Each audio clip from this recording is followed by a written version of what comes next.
my mistake.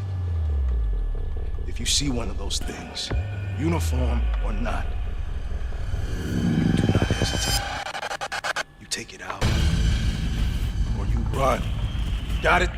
The Resident Evil 2 remake made me feel a lot of things. Many of them were to do with being petrified, but the surprising one was the feeling of comfort. Returning to the Raccoon City Police Department, despite being dark and full of zombies, is like being back at home. Resident Evil 2 relishes in its familiarity, but twists your expectations in surprising and clever ways. This is not a simple remake. It borrows the premise and setting of the original, but this is absolutely a brand new Resident Evil, and it's the best the series has been in over a decade. I liked Resident Evil 5 and thought that 7 was fantastic, but I'd be lying if I said I hadn't been a little disappointed in every entry following 4. After all, how do you follow 4? Well, the answer is apparently to go back. Resident Evil 2 returns to the formula and structure of the original game, but it implements just about everything that's worked in the series into one consistent package. You have the Metroid-like interconnected world and tone of the original games. You have controls similar to 4. You have sub-weapons like the first Resident Evil remake. And you have the horrific lighting and atmosphere of Resident Evil 7.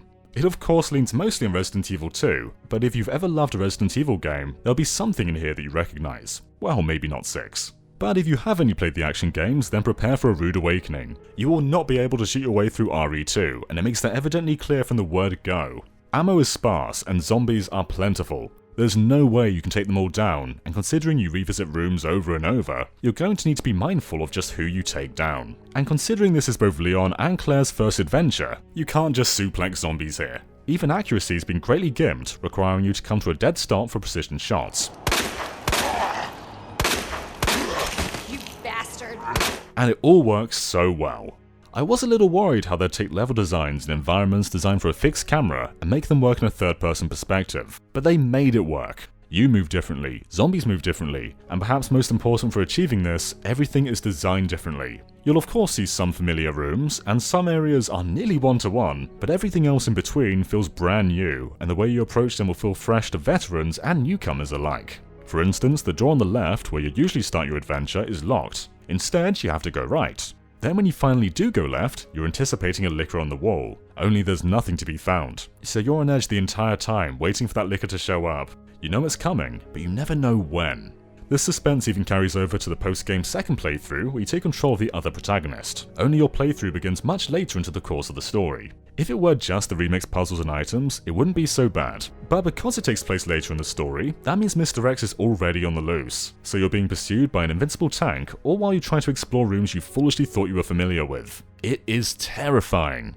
Mr. X also showcases what a feat this game is in terms of sound design too. There's nothing more terrifying than being in a secluded room and just hearing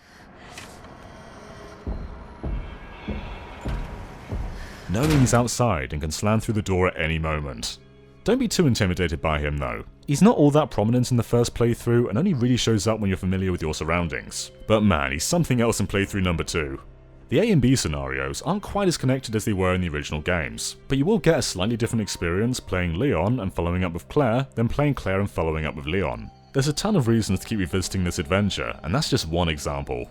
Despite everything being dead, the police department still feels lived in. All the desks and belongings scattered around remind you that people had lives before the outbreak, and the few notes left around, while intended for puzzles, organically add to this sense of world building. And yeah, this is a puzzle-focused game. The world's essentially a ball of string that you have to keep unraveling, and the game's hands-off enough that it always feels like it's you making these discoveries. But it also gives you everything you need if you ever get stumped. Basically, if a room doesn't have any more items in it, it'll show up blue on the map. So if you have no idea where to go, check out all the red rooms. You are given objectives, but you're never told how to achieve them. For instance, the first thing you have to do is find 3 emblems to open up an underground passage, but finding out where the emblems are is all on you.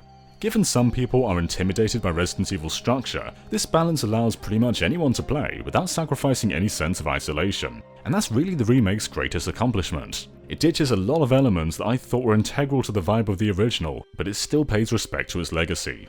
RE2 delivers horror in the same way the series always has, with suspense. There's a room full of dead bodies that you have to pull out one by one, and you know that one of them's going to have a crucial item, and you also know that one of them is going to be alive. You just don't know which one. At the same time, it's also a game where you can shove a grenade into a zombie's mouth and then shoot the grenade. It's this kind of effortless blend that brings a bit of light into this exhausting grasp for survival, and likewise the characters still hold true to their original values, making light jokes even when surrounded by zombies. You know what that means? Yeah. Dinner time. On the flip side, characters who had a minimal role in the original game have been given a lot more depth this time around, and some characters even have completely different motivations. It doesn't go as far as to rewrite the events, but this isn't a one-to-one remake for the story, world design, or gameplay. There's even new areas, and characters like Ada are given a unique flair to make her more than just an extension of Leon. Do not be put off by the title Resident Evil 2. There are countless differences to the original, not just to the point where it's kind of a new game, but where it is a new game. And it's refreshing to see such changes in an era where PlayStation games are just being updated graphically.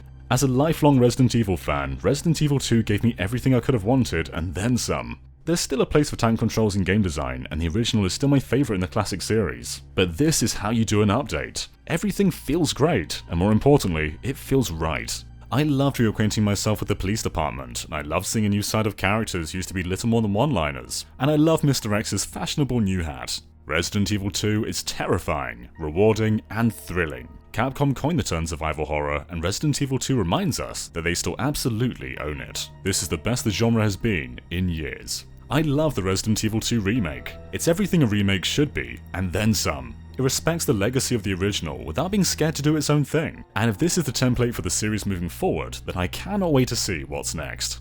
Thanks so much for watching, and of course be sure to subscribe to GameXplain for a lot more on Resident Evil 2, and other things gaming too. Until next time, bye. This is how we get to Annette. Based on what you've said, the sewer seems fitting. Well said.